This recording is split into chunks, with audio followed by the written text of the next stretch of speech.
The following is a non-profit fan-based review. Black Clover is owned by Crunchyroll, Viz Media, Studio Pieria, TV Tokyo, Shueisha, and Yuki Tabata. Please support the official release.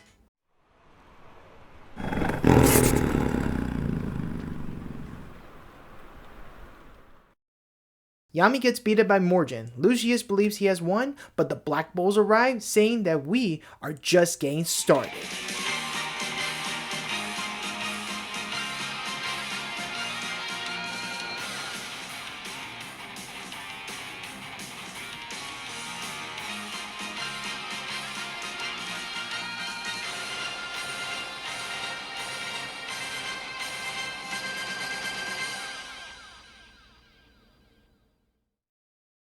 Hey guys, Eloy1997, and welcome back to page 368 of Black Clover, and sadly the last chapter to be published in Shonen Jump. What? Yes, you've been hearing the rumors that Shonen Jump is going to be removing Black Clover from its serialization. You heard correctly.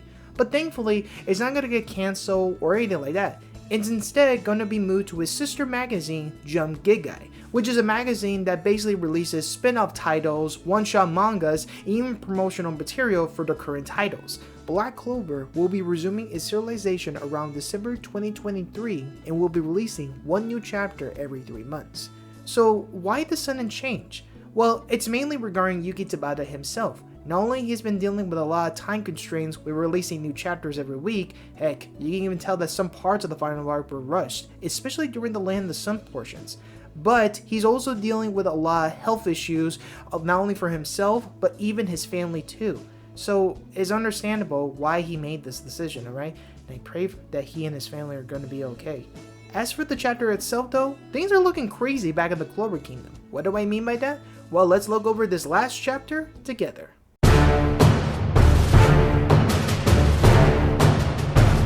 The chapter opens with Yami fighting against Morgan as he uses his dark magic, Black Moon. Morgan congratulates him for becoming strong, but tells him that he doesn't want to waste any more time with him, and so he shows him his secondary magic given to him by Lucius, Tenderness. This catches Yami off guard as Morgan summons both light and dark swords. He then remarks to Yami that he should know best just how powerful dark magic is, as he shoots beams of light at him. Yami and his thoughts just couldn't believe just how powerful Morgan has become. Even his Black Moon is just getting swallowed up by Morgan's dark magic. But before he could finish his thoughts, that's when he's slashed across by his swords.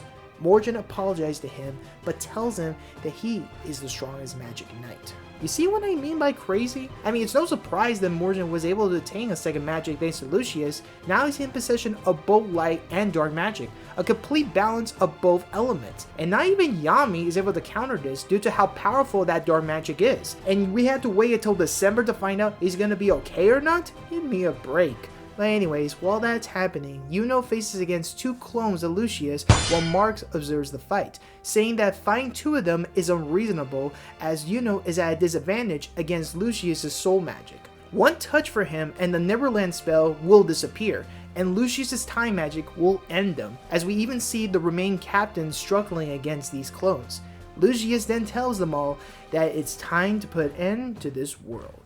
But then one voice came out and said, "It's not done yet!" A dark spatial portal opens up and out came the anti-form of the Black Bulls base, with its members emerging from the portal and declaring to Lucius that we're just getting started.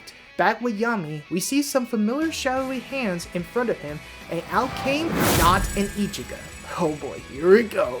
And at the same time, Asta arrives to Yuno's aid, taking out one of the clones. We even get this sweet interaction between the two, with Asta saying, "Hey, what was that? Were you losing or something? Yuno!"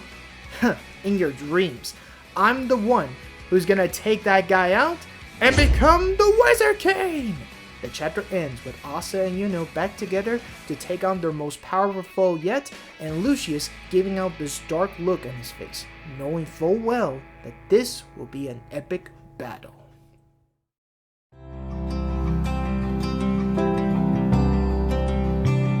It's really sad to see a series like Black Clover to no longer be in Shonen Jump, especially when it's at its final arc.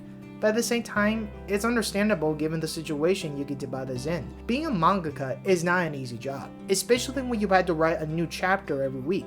So this new format will be good for him. That way, he can better manage his time when releasing new chapters every 3 months and be with his family. But with this new format placed, how will this affect the final arc? It would just depend on how many chapters we have left, cause there's just no way this will end in like 3 or 4 chapters every 3 months. Not with these main characters present, but I'm confident that Yuki Tabata will give us a good conclusion. But as for the chapter itself though, it does a good job on setting up for the upcoming battles to come, like Nana and Ichigo arriving to Yami's aid and facing against Morgan, I knew this will happen eventually, and of course Osta's fight against Lucius.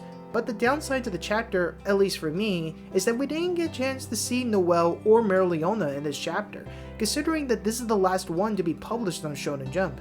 Well, it is what it is. So thank you, Yuki Tabata, for putting your all in making this great series, and I hope you and your family are gonna be okay, alright? I look forward to your next chapter in Jump Gigai, alright? Stay safe, man. But what are your thoughts on this last chapter? Do you think Yami may potentially die in this arc? Will Asa Zenton be enough to beat Lucius? Well, leave your thoughts in the comment section below, alright?